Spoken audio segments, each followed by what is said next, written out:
you could argue a certain way of looking at these things is that the overall debt is closer to something like 100% of GDP. Mm. Uh, Now, that's just a statistic. What does 100% mean? Because some countries have 200% debt to GDP levels, some only have 100. Well, what really matters is whether you can service that debt without crippling the entire apparatus of state. And that's becoming a big challenge in South Africa. Um, and and the degree to which investors, the people who are continuing to lend all this money, maintain confidence in the ability of this entire system to pay them back and to service those loans.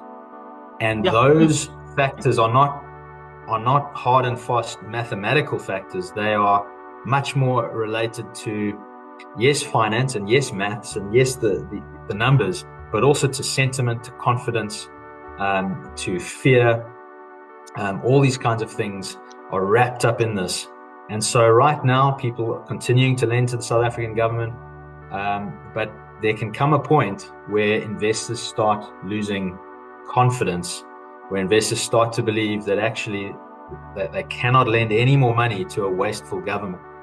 They're going to realize that they need to start pulling back on that lending activity, and that then starts to create problems for the government because they can't sell their bonds anymore so easily, so they have to make it more attractive to Yes. buy their bonds. The way you do that is you have to offer higher interest rates. But if you're offering higher interest rates, your interest payments go up and they go higher. And this is when people talk about a debt trap or a fiscal cliff or these sorts of things, it's the way that this can evolve and start to run away from you a little bit. Interest payments go up, so you now need to spend more and borrow more, and you can get into a really vicious cycle.